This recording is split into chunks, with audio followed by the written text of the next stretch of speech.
I'm here from Cowichan Cycles, and today for Wheel Talk, we are interviewing Mark Wallace, Canadian downhill superstar, legend, guy. Hey, Mark. Hey.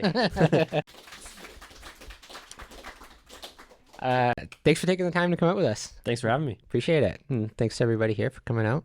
It's awesome. I'm just going to rip right into it. Tonight, we're going to go over a bit about your new team, moving in with Norco. Curious to get your thoughts a bit on the new World Cup format, and then just some like random rapid fire race and product talk stuff. Okay, sounds good. Let's ripping into it. New move to Norco. I'm kind of curious to get your sense on what it's like moving from being in a team environment where you're one of sort of many like heavy hitters within the elite category to now sort of being like the anchor rider and helping like younger riders coming up. Is there a mental shift for you being like kind of the lead guy in this new role? Yeah, it's a different dynamic, I guess, but I mean, at the end of the day, like everyone's there to race and perform well. I feel like some of the decisions maybe weigh a little, like I have a little bit more of a weigh in on some of the decisions that we make now, just based on, everyone's assuming that I have the experience and hopefully can make the right decision. Right. Yeah. Whereas, in previous teams, I've kind of been one of the least experienced riders. Right. So, kind of go along with it. And hopefully over all those years of learning from more experienced people, I was lucky to have some good teammates in the past. So hopefully I learned lots and can make good decisions for the team now and help the other two succeed. Like what kind of decisions would those be? Like, what does that look like? I mean, it's anything like, so much goes into a race and into traveling as a group and, kind of, just spending your weeks, in other countries. Yeah, I don't know. Like, I remember there was a year there in like 2018 when we'd go to a restaurant and I would pick the worst meal, and it took like a year to learn. And then, now I'm much better. I get much better meals when I'm ordering in a language I don't know. So just like chicken and waffles before race night, or? Yeah, I mean, I guess, I guess the lesson I learned was like, you don't go into a restaurant in the country you don't know ordering what you want to eat. You go in and order what that place looks like it'll do well. I see. Yeah. So I don't know. Yeah. We had that conversation in France when we were doing that test event recently. So that's why that one's fresh in my mind. Right. Yeah. So just, I don't know, stuff like that, or like, where to go on a trail ride, an event, how much to ride before. Right. Yeah. Yeah. And then, obviously the racing side of it's another thing, like line selection and kind of planning out the runs and making changes for changing weather, there's tires, or being prepared with roll-offs. So would you kind of guide that whole process, do you think, at this point? I mean, like Lucas and Gracie are pretty on it. Yeah. So I don't feel like 100% responsible, but no, sometimes I guess it's like, and I'm not always right either, but trying to lead by example. Yeah. Yeah. Okay. Would you say, like, from a pressure standpoint, is there more pressure in this role? Yeah, I guess it's just a different pressure. Maybe like I feel a little bit more, or like I feel like I put more pressure on myself because the decisions or my actions might have more of an effect on other people. Right. So there's a little bit more of that, I guess. I get that. But yeah, it's kind of a nice pressure to have, I guess. Yeah. Yeah. Cool. It's exciting. Another change moving from your previous team to this one is all the team members are located really closely geographically now. Do you think that's advantageous at all? Yeah, I mean, throughout the winter, it definitely has been. Yeah. Like, it's really nice that everyone's so close. We can get together on like, a day or two notice. And we even got to ride together just casually, like not even organized to the team, just because, we happen to be like at Provo same weekend. Right. Or whatever. So yeah, it's nice to kind of ride with your teammates as like friends, or ride with your group of friends with their group of friends, and you're just there on the same day. It's kind of a nice thing. And then obviously having Norco so close, when we need stuff, or it's easy to get, and everyone in the company's close, so we can go see them and hang out at the office. Less time in planes. Yeah, that's always a bonus. Yeah. I'm remembering I just have a memory of talking to you way back when, and at the end of the race season, you flew to and from Hawaii just for the points to maintain your Air Canada status or something. You didn't even Uh, stay? no, no, I stayed. Like you know, yeah, I'm happy to go on a trip, Yeah. but yeah, there was like I kind of picked the destination based on like how many points I was gonna get because I knew I was gonna go somewhere, and like I was gonna go to California, but then I would have been like whatever, like 1,000 points short or Yeah. whatever. So I was like, oh, I gotta go a little bit further. Right. So yeah, For some reason, I had the impression no, you it got there, wasn't like turned around, and flew no, back. no. I have heard of people doing that. Yeah. But no, but like it makes a difference. Like if you have it, you're less likely to get kicked off a flight for starters, and Okay. you can take 3 bags at 32 kilos, including bikes, free, and yeah. So like it, sometimes depending on where you're at, it's worth spending a little bit of money to make your life easier for the next year. Right. Back to Norco. Norco's developing a downhill bike. I'm curious how involved you are in that process, and if you can share what it looks like as a racer working alongside engineers, design team, all that. I mean, by the time I came into the program, it was like pretty, I don't want to say defined, but like they had a pretty good idea of the direction they were going. Yeah. And I did know that before I joined the program, and it's actually a big reason of why I really wanted to join. So I'm really excited about it. And apart from like knowing kind of what it looks like and what some of the numbers are, I don't have a lot of information. I don't know how much of that I can share either, but I'm not necessarily looking for that. I'm just curious as an athlete, the process of working on that development. Like how involved are you when they're working on a new bike? I think it depends. Like I said, I was maybe a bit late to the game on this one, Right. but like before everything was finalized, like they definitely kind of ran it by the team and asked us if we had any, concerns or thoughts or things we wanted to add. Yeah. And in Norco's situation, like they have a really strong engineering team with Kirk Yeah. as like kind of a test rider, who's got really good pace and is super knowledgeable. So, to be honest, he does a lot of that work for us. Yeah. Yeah, cool. Is that unusual having someone like Kirk? Has he been national champ many times? Just for everyone else who's unfamiliar with Kirk. Yeah, I think he has 2. Yeah, so is that unusual having like a head engineer with that kind of racing pedigree? Yeah, I think so. Like it's, most brands seem to have 1 or 2 or 3 or whatever, but more often than not, it's like kind of a retired racer, Right. or someone who's kind of phasing out of racing. But I feel like Kirk is, as fast as ever. It's just like he kind of finds this more interesting, and would Cool. rather work on a bike and race a few times a year rather than just race all year. Yeah. So yeah, I think he's in a really good position, and can make a big difference. And yeah, and like I said, he's still got really, really good pace. I think he was like 20th in snowshoe. Yeah. In one of the recent years, 2021 maybe. Yeah, it's cool. I remember when we were kids, he was already like one of the no shade here, Kirk, but one of the older like riders on the Canadian circuit. It seemed like he was competitive then. So it's pretty cool that he's still like at the pointy end of things. Yeah, definitely. Again, I'm not going to pry too much here because I know like there's only so much you can share, but I'm a bit curious about suspension design, and understanding that like every platform will have advantages and disadvantages.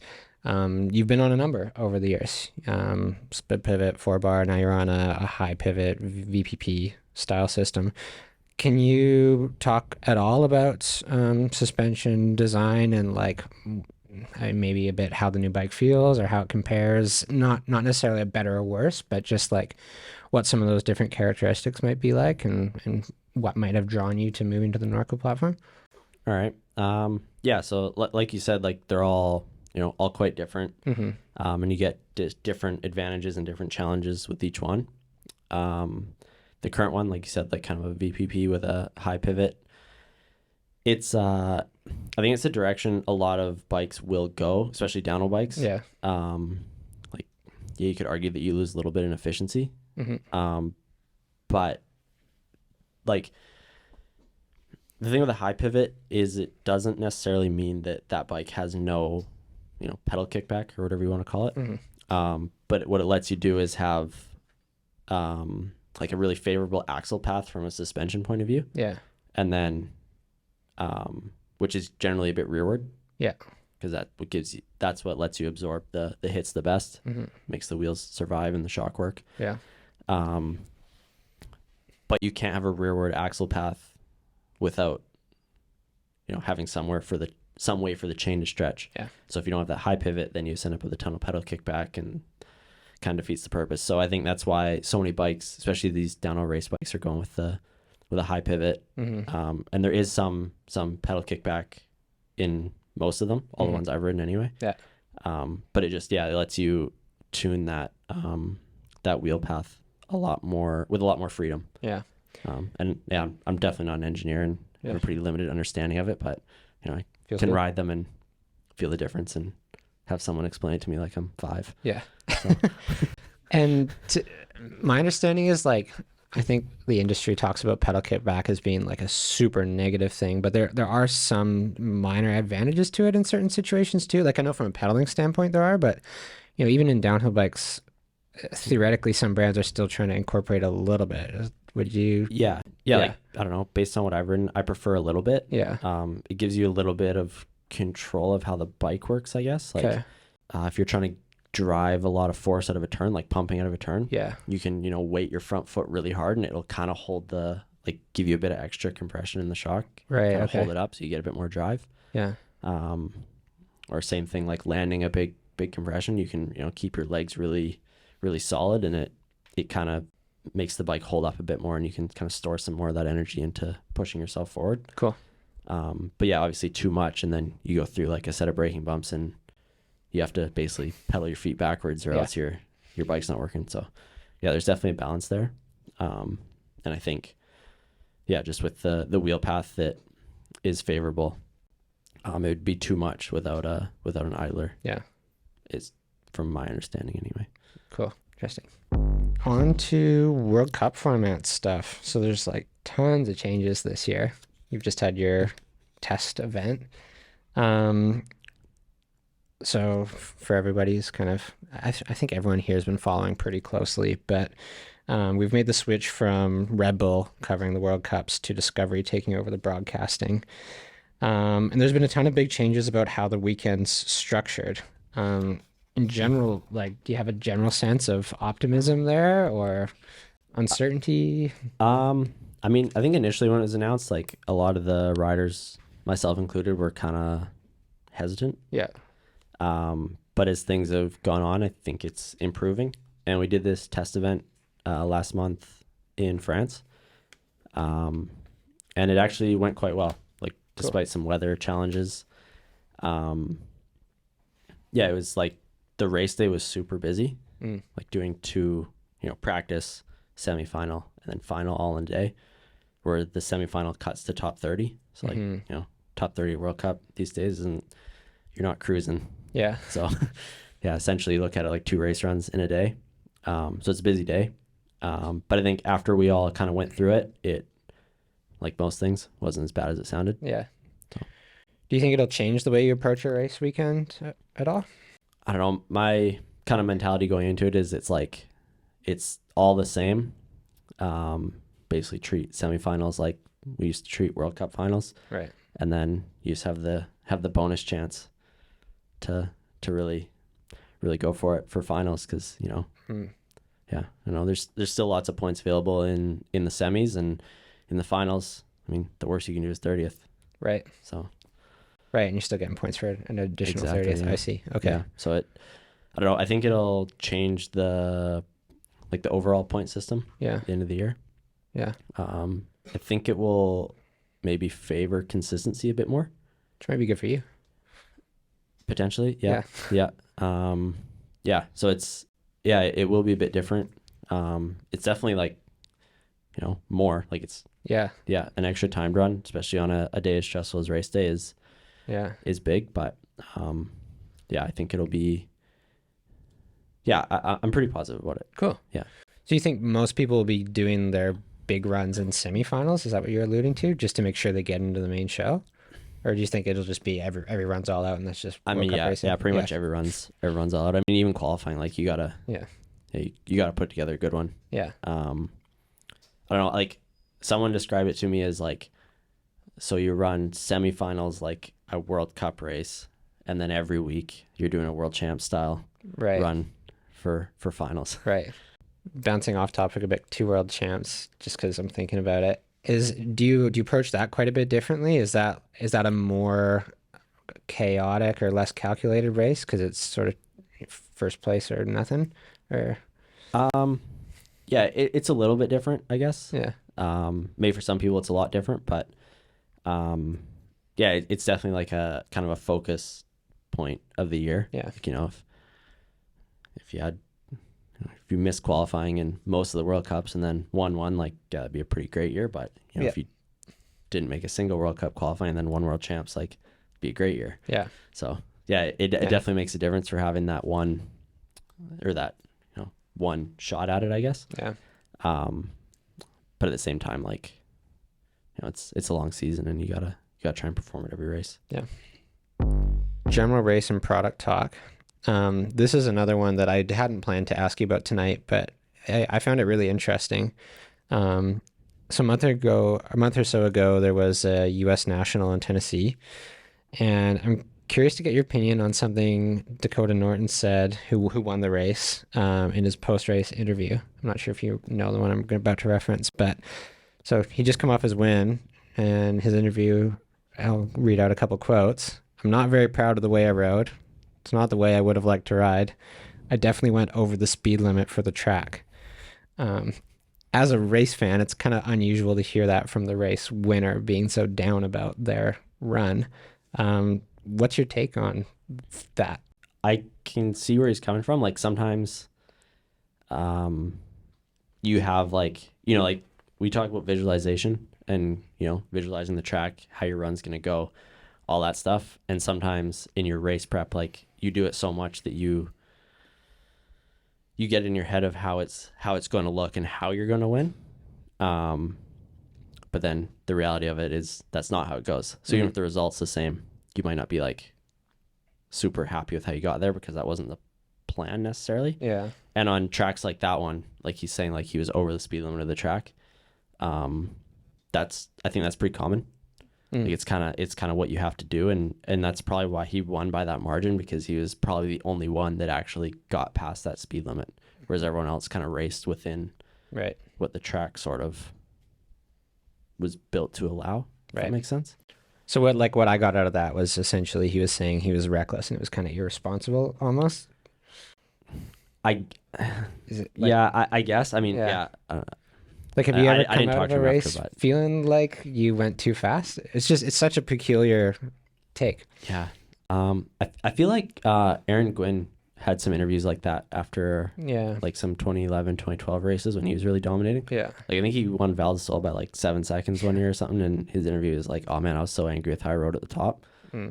So, like, yeah, just because you're not happy with how you rode doesn't mean you were going slow. I guess. Yeah, it's interesting. I'm asking you this one now because you told me I wasn't allowed to ask you it at the end of the interview. As a professional rider, do you have a sense of what life looks like after racing? Yeah, I can see why I didn't want to end with that. Yeah.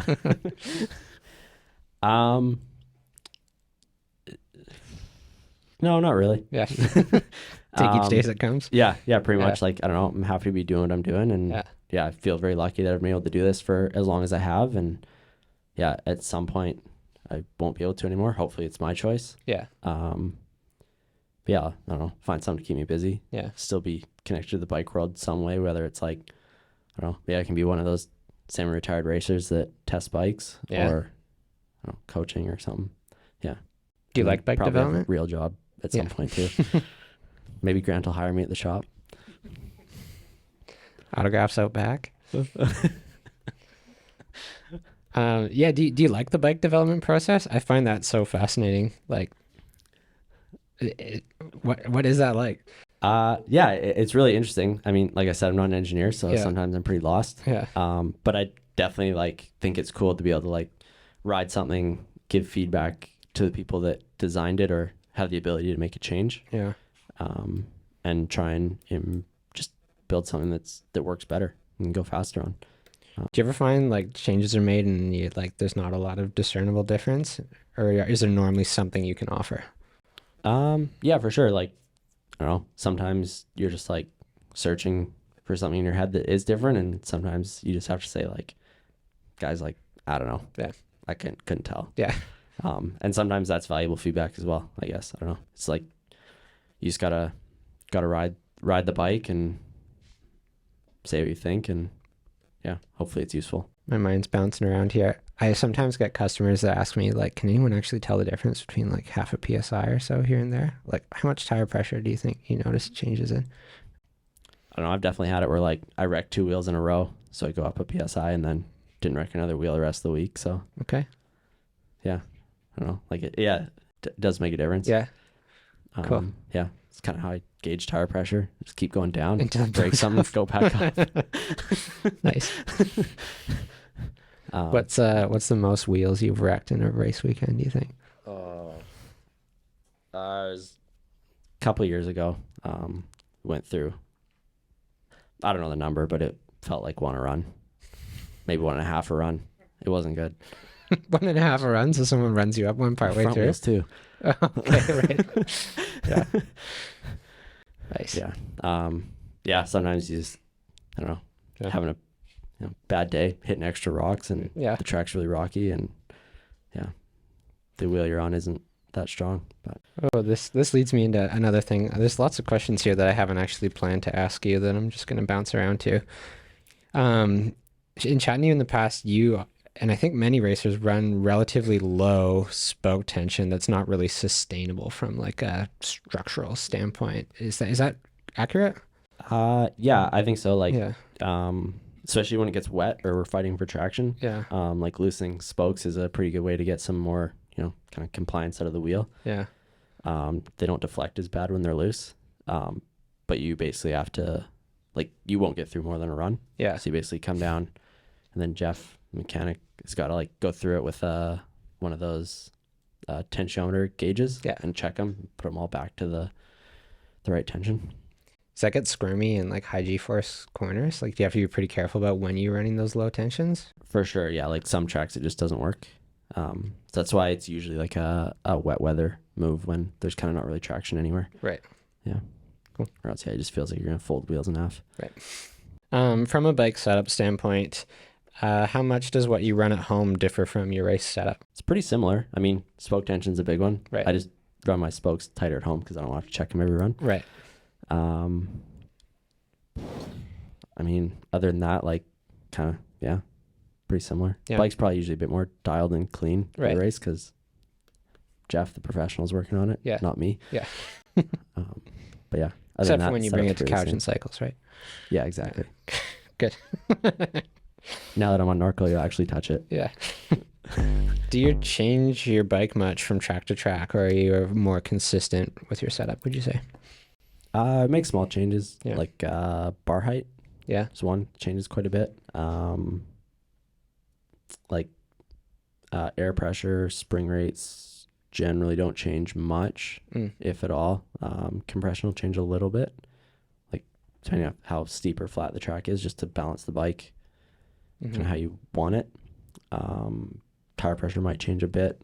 That's usually more of a weather thing Right. than a track thing, but And in like navigating those changes, is that all just stuff that you've picked up from going to different races, or are you playing with that a lot at home, like trying to get a sense of like how and when you're going to apply these different things? yeah, I guess it's more stuff I've picked up going to races or just riding different tracks in general. Yeah. Like, I don't know, when I come home, I kind of know how I want the bike set up at home. And, Right. when we go to a race like Lenzerheide, I've raced it a handful of times now. I kind of know what I'm going to change Right. before we even get there. Okay. And then regarding bike setup, how secret is bike setup? Like, for example, how much would you share with your teammates versus like the general public? Pretty much share anything with teammates. Yeah. Yeah, I think, it's we're a team, and the best case scenario is that everybody has like their best race that weekend. Yeah. So yeah, within the team, I think you share whatever you can to help help your teammates. Mm-hmm. And then outside of that, I don't know, like kind of have casual conversations with some of your friends, but generally the stuff's different anyway. So it's Right. not always super relevant. Like Right. tire pressure is not important if you're talking to someone on a different rim width and a different tire. Right. Okay. So yeah, it's really only relevant like if things are very, very similar. Okay. And there's not usually that doesn't usually happen outside of the team. Right. So it's not, I guess I was kind of trying to get a sense of if there's like, the pits are this like tight secret operation and you're trying to hide your stuff from everyone else and make sure no one's stealing your magic tricks. No, not really. Yeah. Most of that stuff, like the hiding bikes and stuff, is when there's something that it hasn't been released yet. Yeah. Yeah. But yeah, it's generally not like a technical advantage. It's just, or I guess, yeah, the product could be a technical advantage, but Right. yeah. This one's a bit of a curveball for you. Have you ever felt like something you're contractually obligated to run was holding you back? Are there any products you wish you could try but are unable to due to sponsorship commitments? To be honest, it's not super common. I've been Mm. really lucky that way. Cool. Yeah, I mean, a good portion of it is luck. And then also I've tried to go to teams that have products that I'm happy to use. Right. Yeah, and I've been fortunate that there's always been an opportunity to ride for a team that decides to use good stuff. Right. But yeah, there's definitely things that we've kind of changed or tried to modify or Mm-hmm. replaced or yeah. Probably the most recent for me was the early years on Canyon with ergon grips. Mm-hmm. Just the option was like a bit harsh and kind of slippery in the wet. They weren't our first choice to use, but yeah, you kind of just deal with it or find a solution, and then like whatever 3 years later they had a better Soft prototype. compound. So yeah, Do you like microwave your grips before you go out or anything? yeah, or added some more cuts in them. Or Yeah. yeah. I guess to kind of piggyback on that, like, do you think between the pro field, like, are there certain bikes that you think are more capable than others out there? Like, are people disadvantaged on some of their product, do you think? I think so. Yeah. Yeah. I mean, it's like anything. Like some riders are faster than others. Some bikes are gonna be better than others. Like Mm-hmm. sometimes it's depending on the track though. Like you can once in a while you'll see kind of a correlation at a certain track. A certain Right. style or a certain bike will do really well. Right. So, Hmm. but yeah, overall, I think some are better than others. Yeah. But these days, I think everything's pretty good. Yeah. But we are racing for like tenths of seconds, so any slight advantage helps. Yeah. I guess on that note, is there any kind of like reluctancy when you're getting into changing parts, like, picking up like a new tire brand or something, just trying to like, I could imagine something like tires would have a pretty significant impact on your race. Like, do you ever find yourself in situations where you're making a change and you're like worried at all going into it? Yeah, I think so. I think, most of the situations I've been in when a change is like, especially something like that is happening, Mm-hmm. important like tires or whatever. We've had the opportunity to try them first and kind of make sure Cool. that everything's going to be as we expect and it's going to work for us. So I think that's kind of the ideal situation. Yeah. Yeah, I guess it doesn't always happen, but yeah. So in general, you're pretty involved in the process. It's not like someone in an office makes a decision and says, good luck out there, and here you go. Yeah, generally the teams I've ridden for, we've been pretty lucky that way. Cool. I've heard of it happening to other people where Right. it hasn't been super favorable, but yeah. Cool. Similar to the bike setup question, with line choices, again, like, would you say, is that maybe a bit more secretive because it's a bit more applicable across all different riders? And Yeah. I think that's probably what people will hold closest to them. yeah. And try and keep secret. Like, and it depends on the line and the track as well. But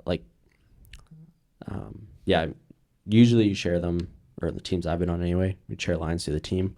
Sometimes you make an agreement that like, all right, this line's gonna be good. If you don't see tire tracks on it, you can't do it until your last run before the race though. So no one else has time to move to it. But then once you see tire tracks on it, then it's like whatever. Yeah, people know. But yeah, so it's sometimes lines are worth trying to keep or hold on to for as long as you can. But with now, like, there's so many line spotters out there anyway, and people timing sections, like, I don't know, it's really hard to get away with anything. Yeah. Have you found yourself in situations where you're trying a new line in your race run or the run before? Yeah, there was Val Sol 2017, I think. Troy found a line his last practice run, but I was already down, so he showed me it on a GoPro, and I did do it in the race because it was not super complicated and it looked pretty good. Right. But yeah, I think that's the last time I remember doing that anyway. And then sometimes, you know, the weather changes between, and then your lines just go all out the window. Kind of have to make it up as you go in places. But yeah, the last purposely first time trying it in a race was Val di Sol. Right. I'd imagine that feels like probably a little chaotic. A little bit, yeah. It's hard not to think about the whole run. Yeah. Like, you don't, you know, especially that one was down near the bottom. So like, I didn't want to be focused on that. Right. Trying to deal with the whole upper section. But yeah, it worked out okay.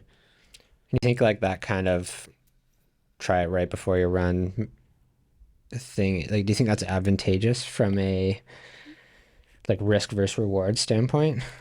Yeah, I think that's usually what it comes down to. I mean, that's really all of it is. Yeah. But yeah, in that case, the risk seemed pretty low. Right. Like I said, it was a simple line and it looked good, so the reward was probably worth it. But yeah, sometimes you see one, and it's quite a technical line, and you know you're not likely to gain much, so you're just like, it's not worth it. On a personal level, just out of curiosity, would you say you're more of like a try and ride the main line as fast as possible rider, or try and find a bunch of sneaky creative lines kind of guy? I really don't know. Okay. I don't bit know. of this, bit of that. Yeah. I'd say probably more of a mainline type person. Yeah. Try and ride the main line clean and well. Yeah. Onto mechanical stuff. I'm curious, how much of your own mechanical work do you end up doing, and how much do you rely on team and other things for support? Yeah, I rely very heavily on the team. Yeah. Yeah.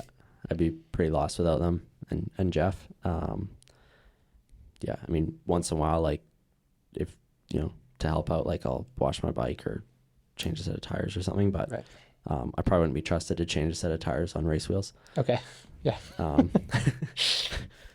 Not that I'm likely to do it bad, it's just, you know, better to have. Stay in your lane. Yeah, exactly. Yeah. Yeah. You never know. At home, you do a fair bit of your own stuff, right? Yeah. At home, I can get by. Keep a bike running. Yeah. I can. You think that's important for young racers, be able to look after their own stuff? And yeah, I mean, I think to a point, yeah, like, you don't necessarily have to be able to, like, you know, rebuild the damper in your fork, but I think you got to be able to, like, wash your bike and change tires and figure out what's wrong with your bike, brake pads, all that stuff. Yeah. Yeah, it's like you just never know. Like, you could even be traveling at a race and, you know, whatever, you're between races and you want to go ride to bike park, and then you're the only one there. You get a flat, like, you don't want that to end your day because you can't change a flat. So yeah, you got to be somewhat self-sufficient. Right. It's kind of like being able to feed yourself. You don't have to be a great cook, but you got to be able to get by. Right. That makes sense. This one's kind of interesting to me. Back to product. How much custom product do you feel like you require as a professional rider? For example, do you need to run a custom suspension tune, or are you able to find a happy setup with like the general parameters of a given product? I guess you could say there's custom stuff, but generally it's just like the previous or the future production stuff. Right. If that makes sense. Yeah. So yeah, like, especially in suspension and bike design, like yeah, even if we're not the ones designing the bike, if we ask for something to be a little bit different or ask for like a different tune in the suspension, quite often that one will get kind of, you know, ran through the other athletes, and then if it seems like it's good and works for a lot of people, then it'll become a more standard one that's available, you know, a year or two down the road. Right. As a follow-up to that, like, how competitive do you think you or other top racers would be on a fully stock, or I guess based on what you just said, like a couple years previous model bike? Like, does that brand new stuff make a significant difference, or is it just like another millisecond here or there, do you think? I'd be hesitant to say it's a significant difference. Yeah. but it's definitely not nothing either. Like Yeah. it's kind of a slow, like just increase, you know, week after week or year after year. Yeah. It depends on what it is, I guess. Yeah. But yeah, there's not like, I don't know, since I've been racing anyways, there hasn't been like one thing you needed or like you were out of it. Right. You know, it's never really been like that. But yeah, there's definitely been, you know, like the new version of these brakes are, you know, have more power. Your hands don't get as tired or, Right. yeah, or whatever, you know. This wheel's stronger. Or, yeah, these tires are softer. Stuff like that. Right. Yeah. But it doesn't mean like just because if you're the only one that has that, definitely doesn't mean that you're winning. Right. Yeah, I guess just incremental gains is the name of the game across the board, eh? Pretty much, yeah. Yeah. Pretty much small gains everywhere. Yeah.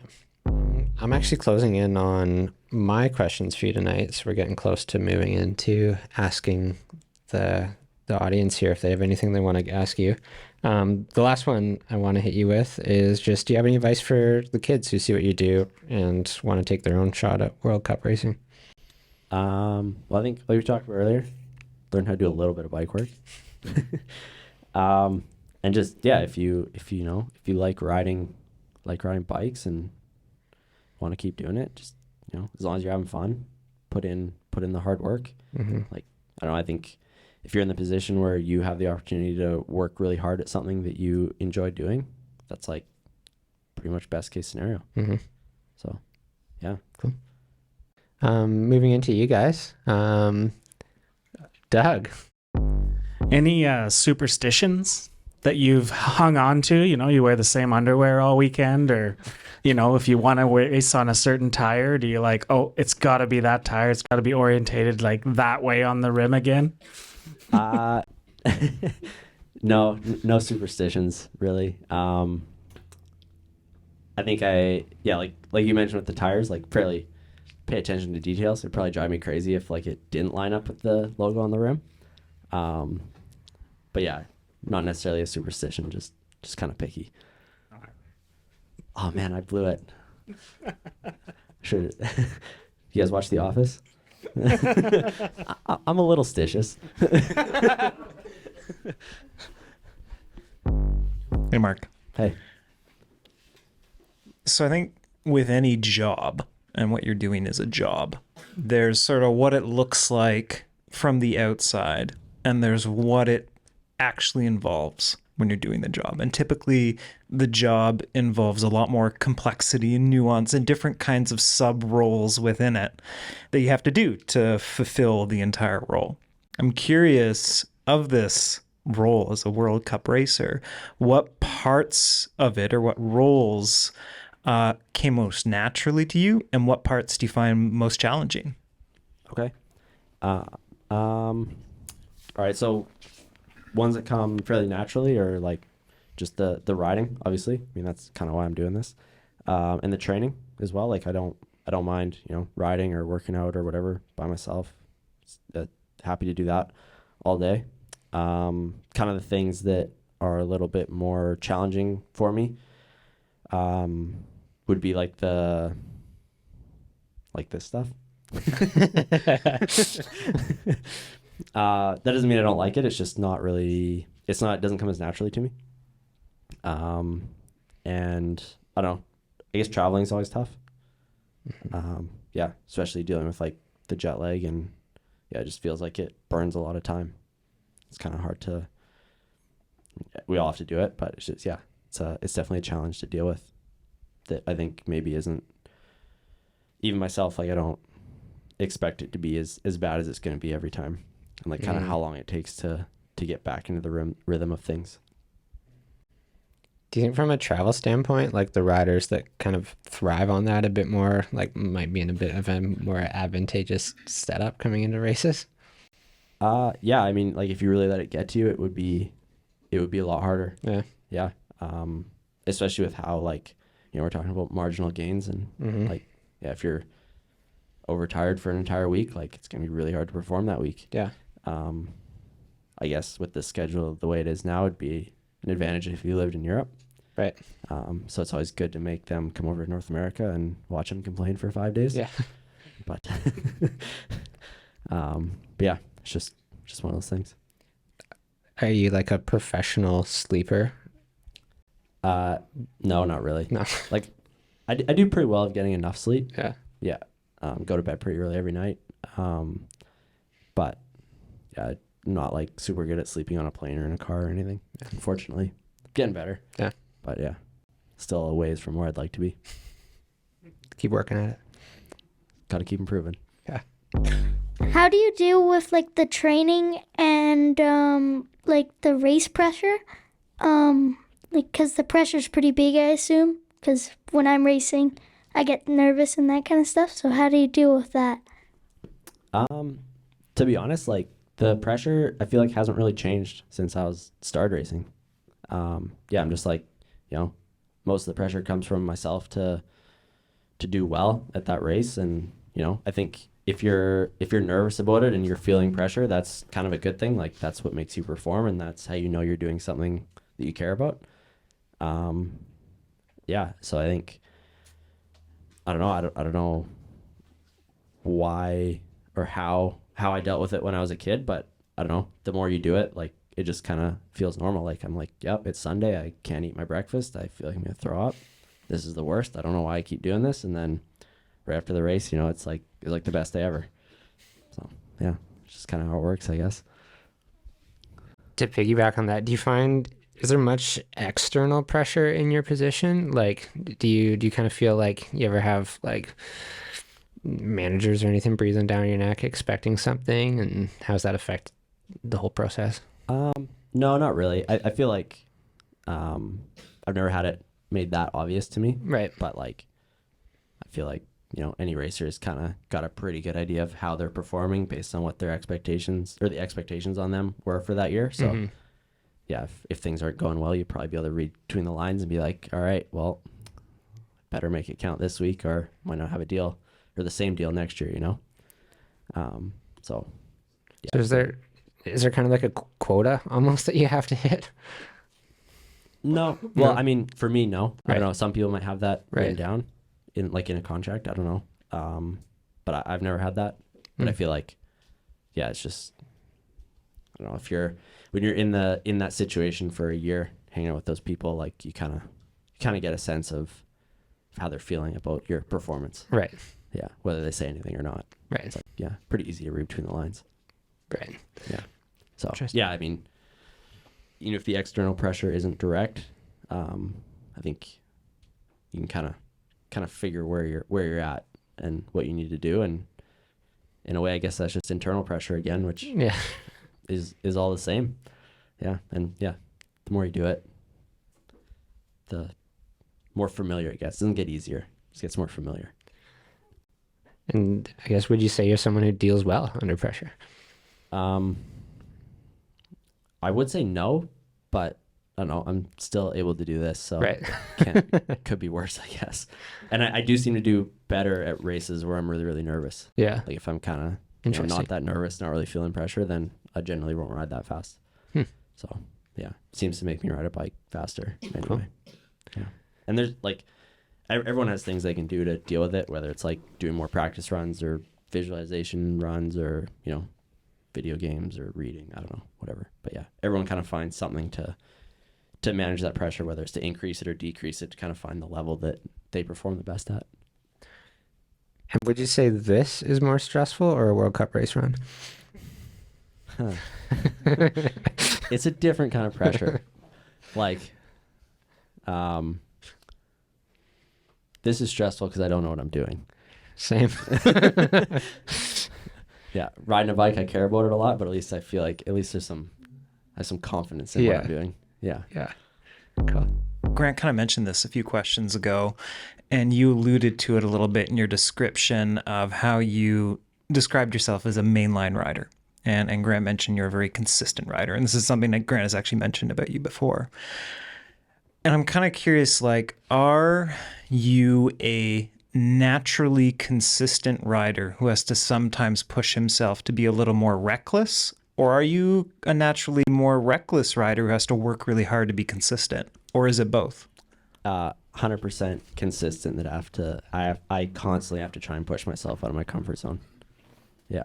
That's pretty much like the main kind of mental challenge I've been dealing with the last few years. Yeah, or the thing that I've been working on in terms of mental performance. Yeah, Yeah. is to like push myself a little bit more. Yeah. So I'm kind of curious, sort of tying into that.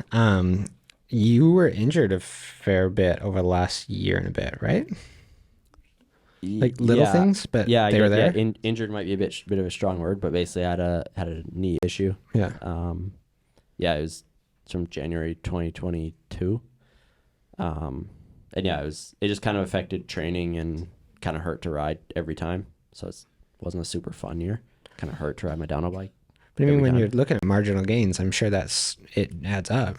Yeah, Yeah. yeah. It was like in the beginning, it wasn't that bad. I was like, oh, it'll get better. But then by the end of the year, it was like worse. Yeah. Believe it or not, riding on it didn't help. Huh, go figure. Who would have thought? Yeah. So yeah, it was kind of a bit defeating, I guess. Right. And it took a long time this winter to kind of see some improvement. Yeah. And it's pretty good now. Still not 100%, but basically functions at 100%. It's just like a bit sensitive. Right. So like in your position, like I found that out from, I think it was like my parents who were talking to your parents or something. Like, how much of the stuff do you like to sort of disclose to the media? And do you think it's relevant that people sort of know like where you're at and what you're dealing with? Or do you just stay in your own little bubble? I don't know. There's kind of a thing in sports where like you don't really disclose that much about injuries. It seems like. Interesting. I don't really know why. Seems yeah. relevant. Yeah, well, I don't know. It didn't seem relevant to me to talk about it. About the knee. Like, I don't know. I was like pretty open about it. Like if I was riding with a group of friends and then, it kind of had enough for the day, I'd be like, hey, I gotta go. Like my knee's done for the day. Right. But yeah, it didn't really think to like talk about it much more than Do a press release. Yeah. So just kind of, I don't know. It's just one of those things you said to deal with throughout the year, and yeah, just kind of plugged along. Is what it is. Yeah. Would you say you have like a specific training lap that you do, or do you just try and ride like a variety of different things in your training? That's a good question. Yeah, I wouldn't say I have a super specific lap. The training varies quite a bit. Like I ride all sorts of different bikes depending on what the trainer kind of prescribes that day. And generally like to get what I need to do, like the intervals I need to do or whatever, I need to go different places. So yeah, like, some days I'll have like a mountain bike ride with, these 30-second efforts. So I have to go somewhere where there's like a consistent hill that takes me 30 seconds to get up. And then other days it's like, 5-minute one. So then I need a hill that's 5 minutes or whatever it might be. And then on the downhill bike, like I generally try and ride like each trail a few times, kind of like, first time on the trail, you don't really know what the dirt's gonna be like that day or if there's a tree down or whatever. So you're not really riding it at 100% of the pace. So, if I go somewhere new, I'll probably ride like 1, maybe 2 different trails in a day if I'm trying to ride at a good speed. But here I can maybe do 3 different trails in a day because I know them so well. From a training standpoint, I was just curious, how many hours in a week would you spend training? It does vary. Yeah. I think this week is 17. And that counts for an hour. Like for a downhill bike day, it's just in there as an hour because it's about an hour of ride time, I guess. But yeah. Yeah. But yeah, like a big one is like 22, and then kind of below 15 is generally kind of like a deload week. I remember back in the day, an interview or something with Steve, and he was saying that he almost saw training on Prevost as a little disadvantage in that the dirt's so good here that like you get used to riding really good dirt.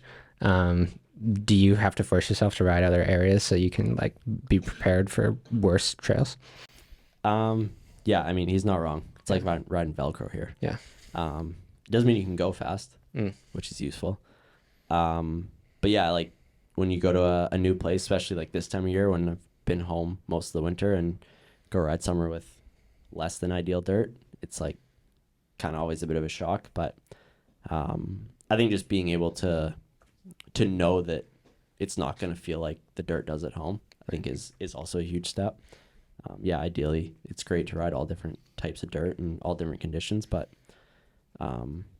just accepting that, when you go to Leogang and it rains, it's not like when it rains here. Right. Yeah. And being in that, we typically have like pretty manageable mud or hero dirt. Would you say in general, do you struggle more in summer or really dry blown out tracks, or would you say it's all the same at your level? No, I definitely feel like I am more comfortable, relatively speaking, I guess, in a mud race rather than like a super dry, dusty race. Right. Probably just because it's what I'm used to. I think it's also a little bit my riding style. But yeah, I feel kind of more confident, I guess, in a mud race. Cool. Even though I don't really love when it rains, Right. like anyone. But yeah, it's good for the result sheet generally, I guess. So it's kind of cool having the two of you here because you grew up in the area together, riding together. You know each other really well. And you two have taken paths within the biking world, but two kind of distinctly different paths. And in terms of who you are as people, I don't know you very well at Elmark, and I know Grant pretty well. I see Grant as a generalist, right? He's a business owner. He does a lot of different things. There's a lot of different kind of areas that he has to have an impact in. And when I look at you from the outside, I see you as more of a specialist, right? There's a very distinct area of focus that you've dedicated a huge part of your life to. And I'm wondering if there is ever anything else. Has it always been biking? Has it always been racing at this level, or was there in another multiverse? Is there a different Mark that took a different path, and what was that path? Yeah, I mean, pretty much riding has always been kind of like my favorite thing to do, I guess, or my focus, you could say. Like I played lots of sports as a kid, pretty much, all the ones available to play here.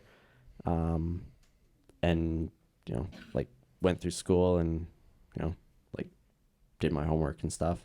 Probably because if I didn't do well in school, then my parents wouldn't take me riding. So they kind of figured that one out pretty early. But yeah, it's kind of, for some reason, it was just like the thing that I like to do the most. And, yeah, probably because I could do it sort of, by myself, wherever, go build my own jumps and ride. And yeah, so I think I really like the kind of digging and building sides of things. Like if you look at photos of my parents' yard when I was younger, there was like dirt piles and ramps made of sketchy firewood and 2x4s everywhere. So yeah, I think just, yeah, I don't know why it stuck so much, but yeah, like I didn't even race until I was 14, I think, and kind of did that, and I was like, yeah, this is pretty fun. Keep doing this. Yeah, I think before that I was probably more interested in like being like a free rider.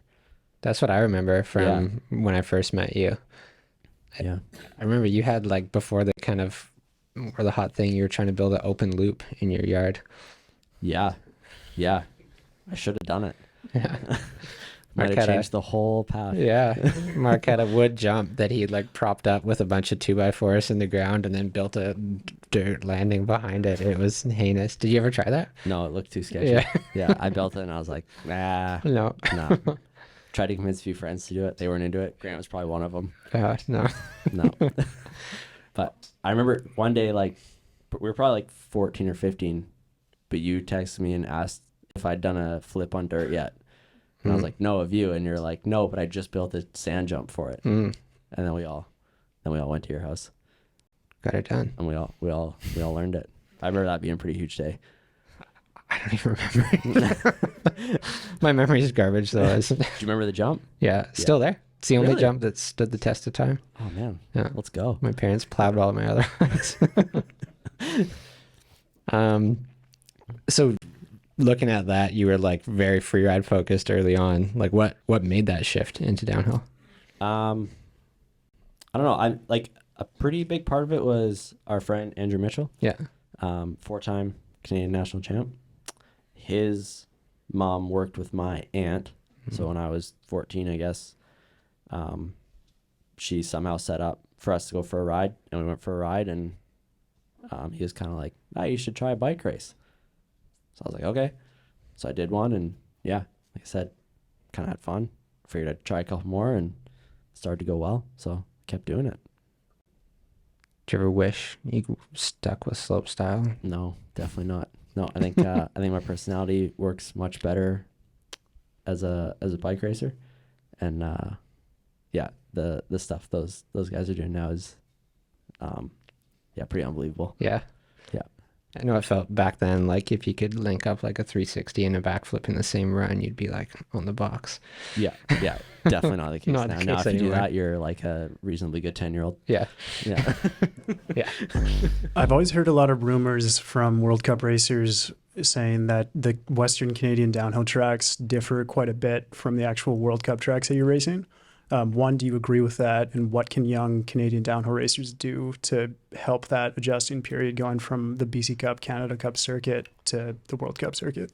I would agree with that. I think I'm not really sure what it is, but it seems like there's just no track like a World Cup track, and I can't really describe why. Like, one of the things is, I guess they're taped a bit wider or generally, but yeah, it's kind of a weird difference. It's hard to describe, but I think the biggest thing to be prepared for it is just knowing that it's not going to be the same.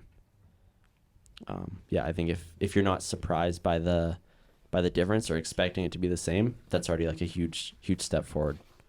But yeah, I don't know. Like we talked about, different dirt, different taping. There's always a lot of pads on trees, and all the trees are generally like limbed quite high because they do it for the cameras. So there's like quite a bit of visibility down the track, which may make them feel more open versus a lot of the tracks we ride around here. So maybe that's part of it. But yeah, it definitely looks different when there's like, the tape for the track and then the tape for the B zone, and then like all the branches are cut. Sometimes they just take out trees so that there's good sight lines. And there's all these red and blue pads on every tree that you could possibly hit.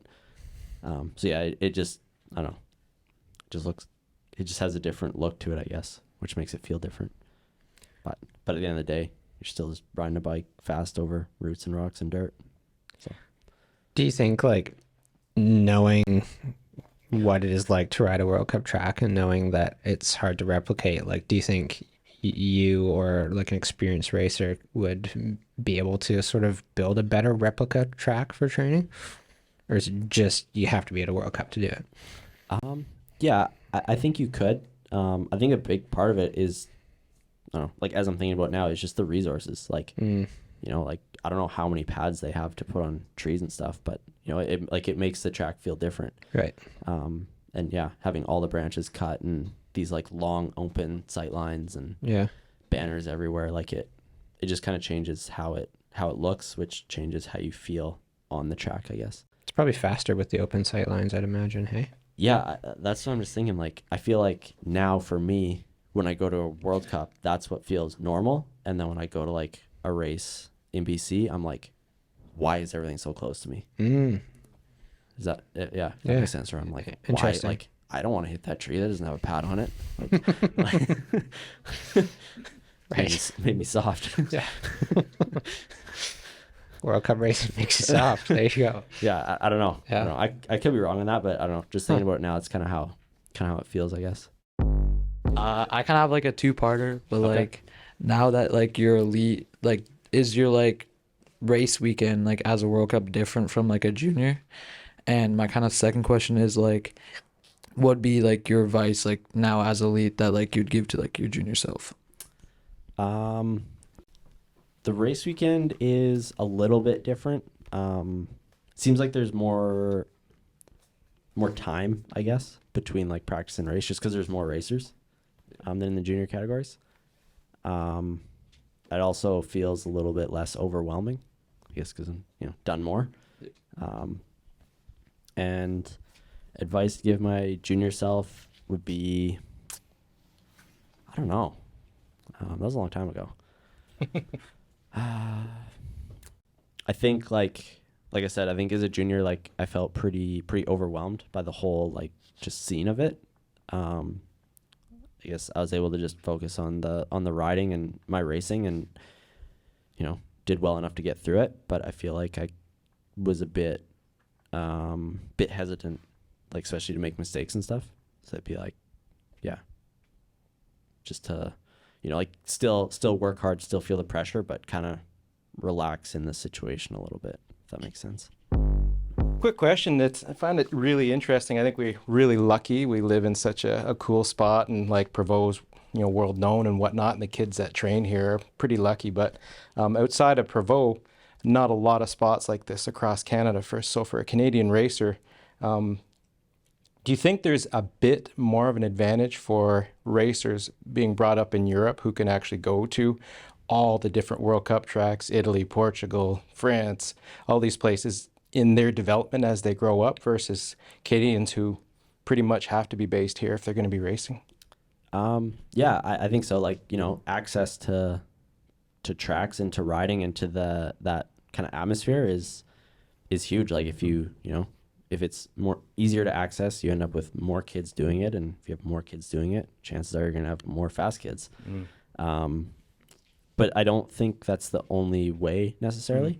Like I think the burnout rate of like fast Europeans is probably higher than fast North Americans, because we kind of get like the novelty of going to Europe and like experiencing all these other crazy things that you wouldn't otherwise get to do, whereas for them it's just like racing at home. So I think statistically it's probably an advantage to be based in Europe, but yeah, I definitely don't think it's the only option, obviously. Yeah. Maybe a not so serious question. How many laps is too many laps on Provo on a given day? Once you start going slower. Usually about 7 or 8 for me. Hey, Mark. So a question as a parent here, like I'm looking around the room seeing, these 4 boys here, and Kyson, first year racing BC Cups, but these boys have done it a year now. Like at what age did you start to really focus on like, this is what I'm going to do? Like, so, when my boys are 13 and 15 here and they've decided this is what they want to do. So as a parent, like I don't want to push too hard to burn them out, but I want to give them every advantage possible. Like if they want to ride Provo, we're there. If they want to go on a trail ride, we're there. Like we're doing this pretty much 7 days a week right now, and that includes like, 3 days a week of gym time and whatever. But like, John and I talk about this a lot. Like at what point do we start to push our kids a little harder to get to that next level without forcing burnout? Like at what age did you really start to focus on like, this is what I'm doing for my career, I'm going to really take this super seriously and go all in on it? Yeah, that's a really good question. I mean, I feel like it's a little bit different now than when I was a kid. Like, when I was 13 and 15, like I was hanging out with Grant and like maybe 2 other people that we had to ride with, and they were half an hour away. Like nobody else in my grade rode bikes.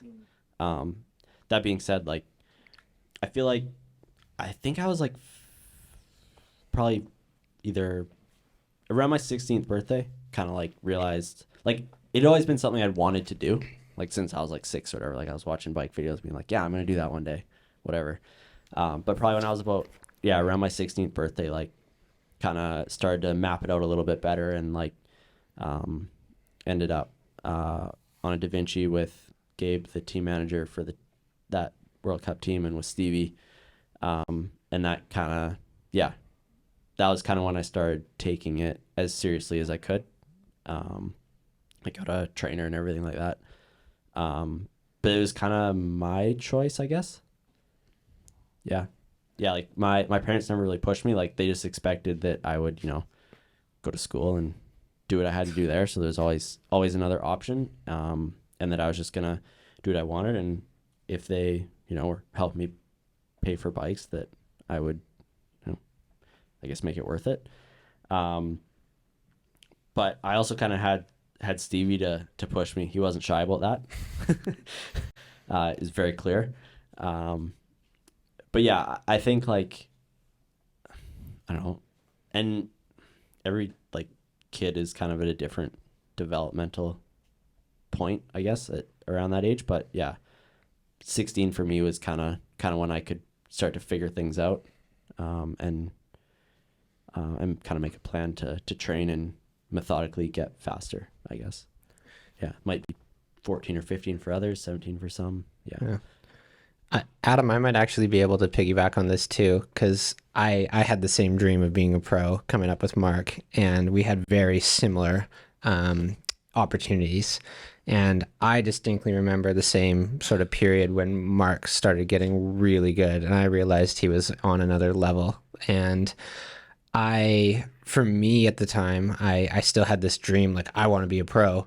But I remember going to Provo one day, and I'd woken up at my normal time, and I got there, and Mark had already spent hours at the gym. I was like, man, that's insane. Like, we're going to wear ourselves out at Provo. And then after the ride, when I was trashed, Mark offered to go for a cross-country ride with me because he was going for a ride afterwards. And I was like, there's no way. Like, I couldn't wrap my head around that being, like, really enjoyable for me. And I remember that one day really specifically, but just in general, there was like, I just remember feeling like Mark seemed to really thrive, like, putting in the work. And I started to realize that although I like really wanted it, I like going fast and stuff, I didn't enjoy doing the training and the work. And based on your previous comment, it sounds like he did.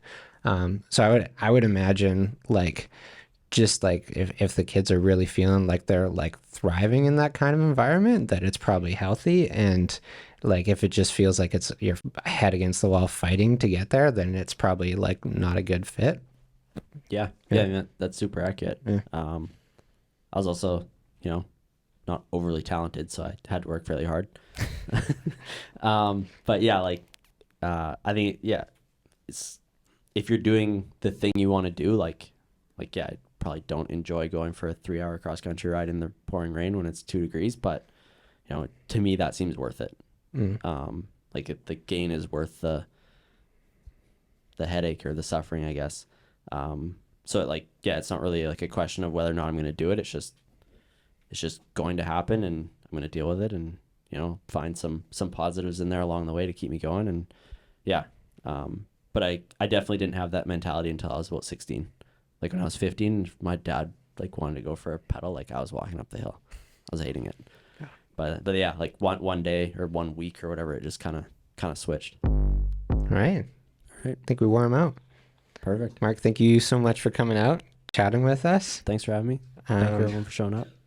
Yeah, I think the insight is awesome. I think there's so much to be gained from this sort of stuff. Really appreciate it. Thank you. Yeah. Thanks, guys.